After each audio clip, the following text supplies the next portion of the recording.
Hi, welcome to page 3. Here we're going to look at electrochemical cells, and we're going to contrast the two types of electrochemical cells, the voltaic cell and the electrolytic cell. Now we can see here in the voltaic cell, this is a spontaneous chemical reaction, which means that the electrons move without the input of energy. Now, ways to recognize a voltaic cell include there are always going to be two beakers. Each beaker will have one half reaction, either an oxidation or a reduction occurring. In addition, we often see this circle with a V, which stands for voltmeter. That's an instrument that measures the voltage that is spontaneously created during the chemical reaction. And lastly, what is really important to complete our circuit, in voltaic cells we have a salt bridge. Now, in a voltaic cell, we have two electrodes. We have an anode and a cathode. And we can always remember that the anode is the site of oxidation, anox, and the cathode is the site of reduction. In order to figure out which species is behaving as the anode or the cathode in a voltaic cell, we need to refer to reference table J, the activity series. On the activity series, we'll compare the two metals listed in the cell. In this case, we're going to compare zinc and copper. Looking at table J, we'll notice that zinc is higher than copper. These are metals, and what metals desire to do is to lose electrons. By losing electrons, metals can obtain stable, noble gas electron configuration. So in this case, zinc is more active, meaning it's a better loser of electrons than copper. So zinc will give its electrons to copper. So zinc undergoes oxidation. Loss of electrons is oxidation, while copper undergoes reduction, or the gain of electrons is reduction. You can see here in our drawing that arrows show us the movement of electrons. Now, remember that this circuit must be complete.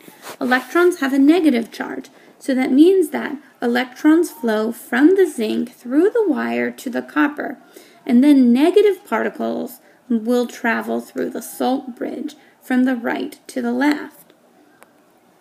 So negative particles, called anions, will move from the right to the left. Notice that the anions move towards the anode. That's why it's called the anode. And to counter this charge, we'll also have cations moving towards the cathode. Notice that cations have a positive charge. Cations always travel towards the cathode. Lastly, let's talk about the charges of the electrode in a voltaic cell. So in a voltaic cell, the anode is the site of oxidation, and since the electrons originate there, the anode is always negative, while the cathode is the site of reduction, and the cathode is always positive. Now remember that electrons which are negative are spontaneously attracted to the positive cathode, and this explains why the cell operates to produce an electric current. Now let's examine the electrolytic cell.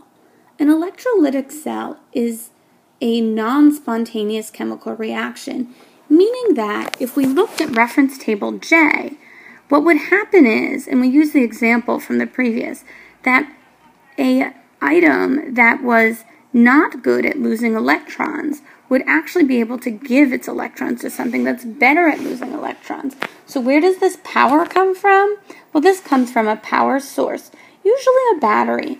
Now, we can see the power sources here, and it has two charges or terminals. If you think of a battery, it has two terminals, a positive end and a negative end. Since electrons are negative, the electrons will always exit the negative end of our power source. So the arrow here indicates the direction of electron flow. We can see that this key is gaining electrons. So we remember that the gain of electrons is reduction.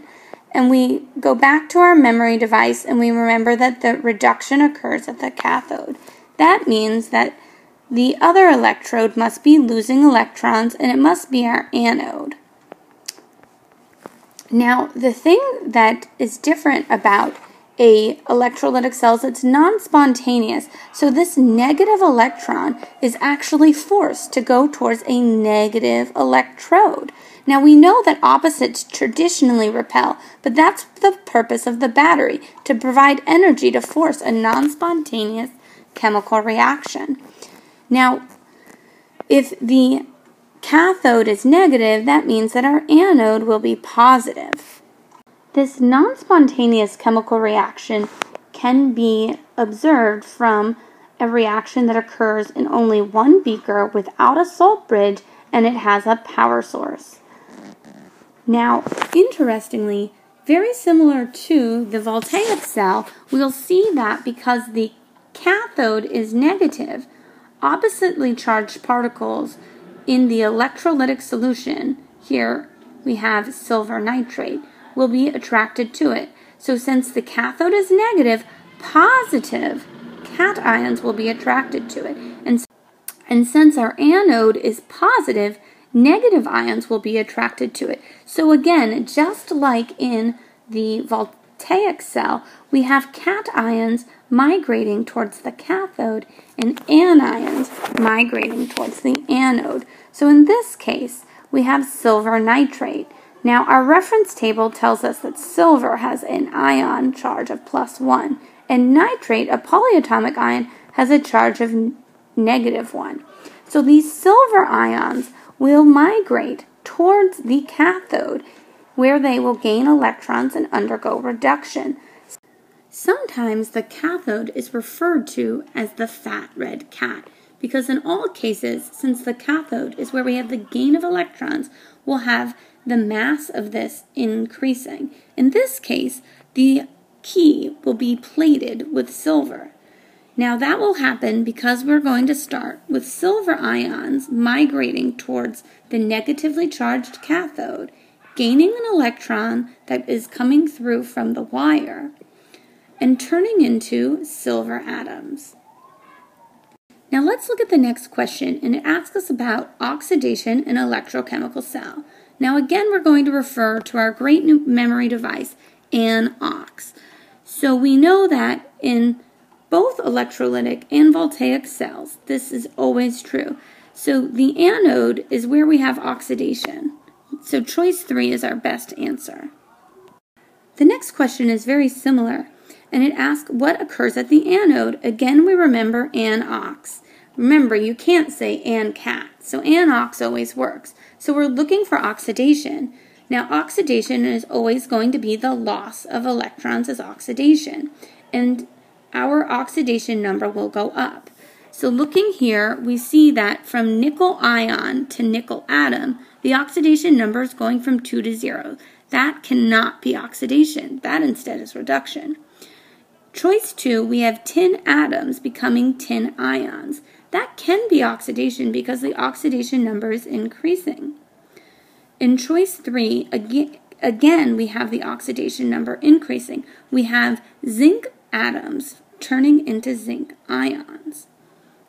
And in choice 4, we again have reduction because we have iron 3 forming into iron 2. That's a reduction in number, so it can't be choice 4. Now we need to look more closely at choice 2 and 3 and see which one is the best answer. We need to evaluate their mathematical expression and make sure that charge is conserved. In choice 2, we have 0 plus -2 equals +2. That mathematical expression is not true, so that is not the answer. Choice 3, we have 0 equals +2 plus -2. This mathematical expression is true. We have an increase in oxidation from reactants to products, and we are losing our electrons as we can see them on the product side. This is the best answer.